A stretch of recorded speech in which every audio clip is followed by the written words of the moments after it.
Hi! Since uso man subong ang voiceover vlog, I would like to try it. Because actually, it's a dream to have my vlog for the documentation sa tanan yung mga ginapangkatuan no? And for our daily activities. So right now, I will be sharing to you our trip sa Guimaras with my co-teachers from Trinity Christian School. So kami ning mga duka trip buddies ever since.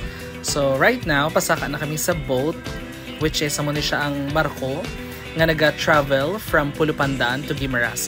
Our trip is 8:30, so we are waiting for other passengers na makasaka tanan so that we can go na. Actually, medyo balod ang tubig.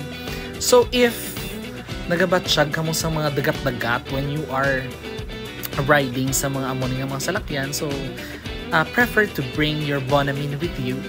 Bonamine baka naman, so that maiwasan o malikawan ang pagsululuka.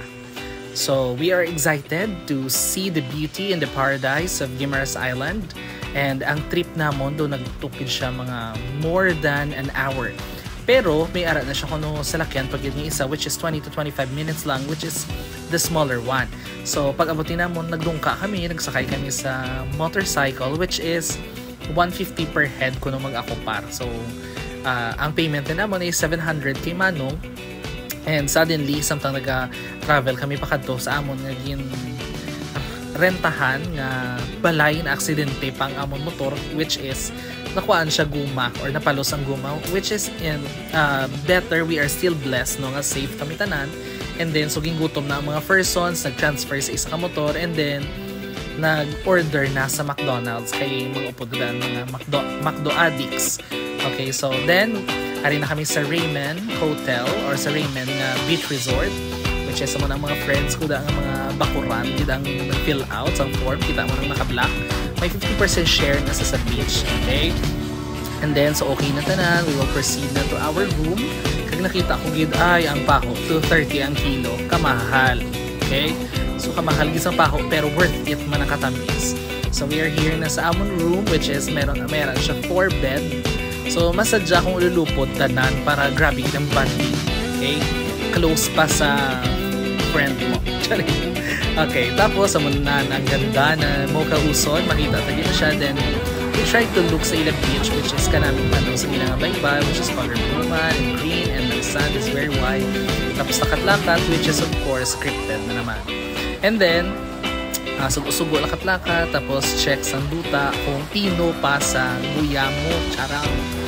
And then, nag-proceed na kami sa amon nga lunch, which is, amo na naman for now, ang beef with broccoli and ang bangros isda. And then, we decided to do a island hopping. So, ang ila island hopping is worth 900 pesos lang. Okay? So, since low tide na pero go lang siya po ng mga persons kay 2 days lang sa Guimaras. Okay, and then, after that, nagsakay na kami. So, we are very excited to go and see the other islands. Okay, so excited ang mga persons. And then, check balod. Medyo kulba na balod, pero kanamig ka tubig as in. Kaya fresh, bisa 2 days lang ang stay sa Guimaras. Dumakamba kagid na this is worth it.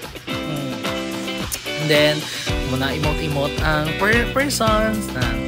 And then, kasadya lang sa amon trip kay ma-enjoy mo gid ang view, ang tubig, ang adventure, and of course, good company gid. Tapos may gisuko ko da.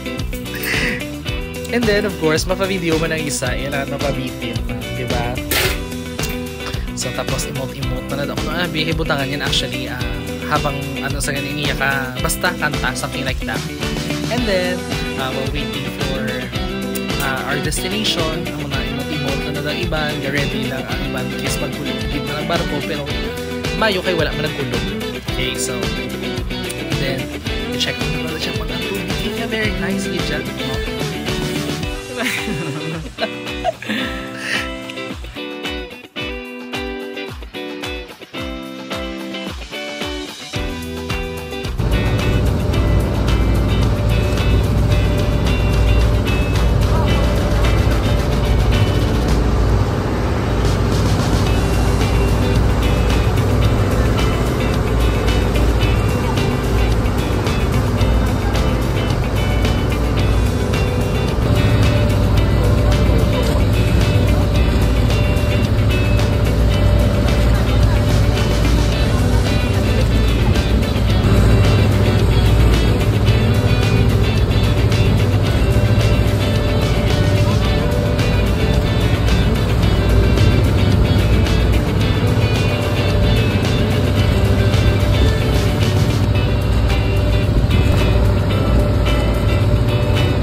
destination, which is ang Natago Beach.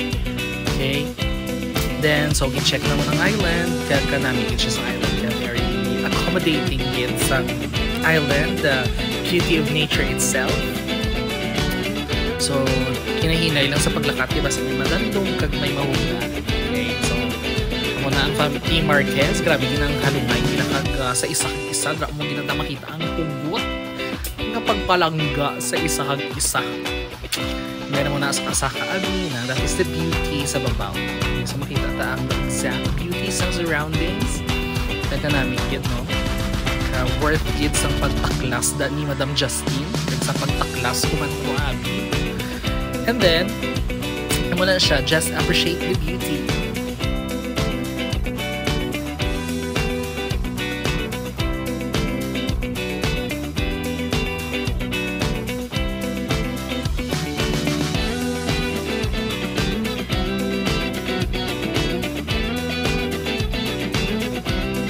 Natago nga beauty sang Natago Beach. So namigid man siya noon, manamigid man siya sa mata, namigid man siya for pictures. So doon ka namigid doon ka private siya nga bye-bye nga makadukagit. Okay? And then, amo na i-appreciate yung beauty, pagiging starfish.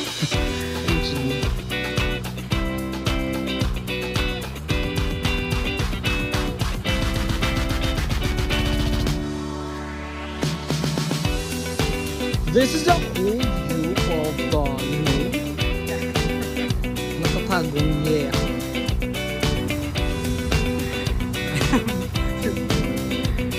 Then, sa dirang apart, nag-enjoy kami diri apart for picture taking. Kaya namin yun sang register niya sa camera sang venue. So, kanami yun kay kada isa sa amon may kanya-kanyang cellphone, kanya-kanyang pira sa camera. Kag the best just din ang isa kapag lagaw if you are comfortable sa mga tao maupon mo, diba? And then that is the view gate sa Danunga Beach, which is kanami isang mga land formations at the same time sang duta kay ka very pino.